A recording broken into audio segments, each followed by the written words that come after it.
Et comme chaque samedi, nous vous emmenons en week-end. Aujourd'hui, à Rabat, situé à peine 3 heures de vol de Paris. C'est la ville la moins connue du Maroc et pourtant c'est sa capitale. Rabat, la discrète, donc plus sage, plus calme, possède de nombreux atouts méconnus. Une partie de la ville avec ses sites historiques est classée au patrimoine mondial de l'UNESCO. L'autre partie s'est modernisée et est même devenue très bronchée. Samira El Gadir et Jean-Yves May nous emmènent en week-end à Rabat.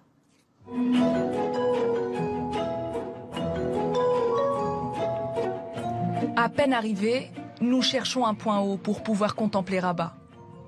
La capitale marocaine a fait un bond dans la modernité. Son quartier d'affaires, ses terrasses bondées, la marina branchée.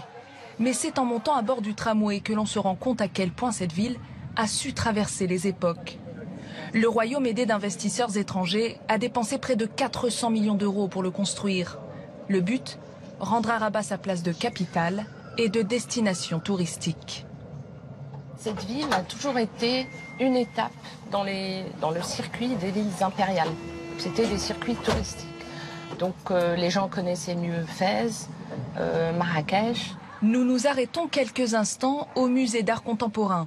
Par curiosité, toute l'œuvre de Giacometti est ici. Les temps changent, oui. On a commencé par des expositions de qualité et actuellement on est arrivé à faire venir Giacometti. On ne va pas s'arrêter à Giacometti. L'entrée est à 4 €. L'exposition a déjà attiré 20 000 visiteurs comme nous.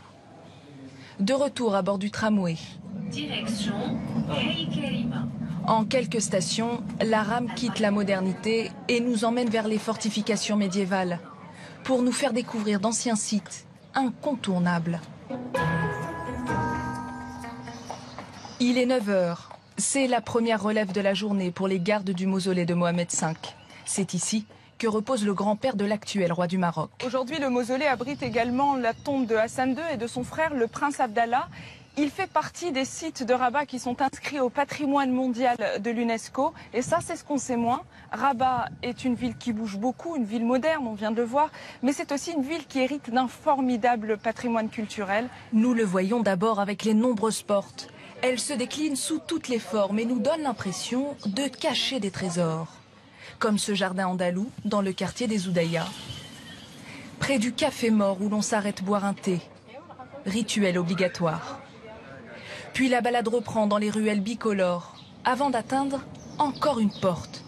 Celle qui surplombe la capitale, celle d'où l'on aperçoit la rue des Consuls, autre lieu incontournable. Nous y avons rendez-vous avec Nabil, il connaît tout de cet endroit. Bonjour Nabil. Bonjour Samira. La rue des Consuls, c'est là où étaient installés en fait tous les consuls des pays étrangers, donc qui commerçaient avec le Maroc, etc. Et donc ils avaient leur bureau qui donnait sur cette principale avenue. Et en même temps, c'était l'endroit où on stockait toutes les marchandises qui étaient à vendre et à acheter. Et il y a encore des artisans qui sont installés ici. Il y a des bijoutiers, il y a des tisserands. Là, c'est de la piste lazuli. Et c'est très joli de rouge, avec le corail. Et elles viennent d'où ces pierres alors? Alors c'est le nord de Maroc, oui. Le bijoutier me propose un bracelet, fait sur mesure, avec de l'argent et des pierres. Il m'en coûtera 150 dirhams, soit 15 €. On va mettre juste les fermoirs, c'est pile poil, c'est super. Bracelet au poignet, nous quittons la rue des Consuls à bord d'une barque. Il suffit de traverser le fleuve pour rejoindre la ville jumelle de Salé, voisine mais méconnue des touristes. C'est pourtant ici que se trouve un bijou d'architecture, une école du XIVe siècle, richement décorée de céramique et de bois de cèdre. Les frises en plâtre sont comme tricotées à l'aiguille. L'endroit donne l'impression d'être encore habité. L'autre avantage de Salé, ce sont les prix, moins élevés qu'à Rabat. Nous restons donc ici pour la nuit. C'est le bon plan du week-end.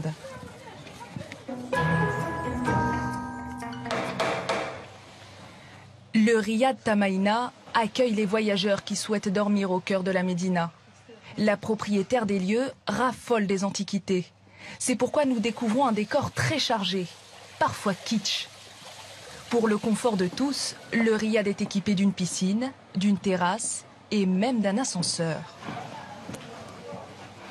Donc c'est le genre de chambre qu'on propose. On en a 5 comme celle-ci, avec une suite. Et donc les prix en fonction des saisons. Mais là, comme on est en haute saison, c'est à 70 €. L'appel à la prière du soir résonne déjà dans toute la ville. Demain, une surprise nous attend.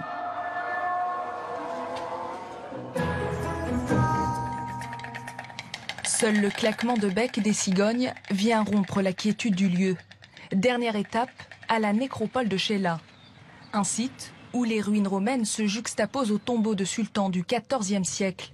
Et c'est sur les vestiges de ces deux grandes civilisations que 300 cigognes ont installé leur nid. C'est sûrement de là d'ailleurs que la nécropole tient sa réputation de lieu le plus romantique du Maroc.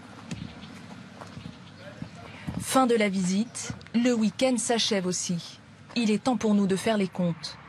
Sans les transports et les repas, notre excursion à Rabat nous a coûté moins de 100 €.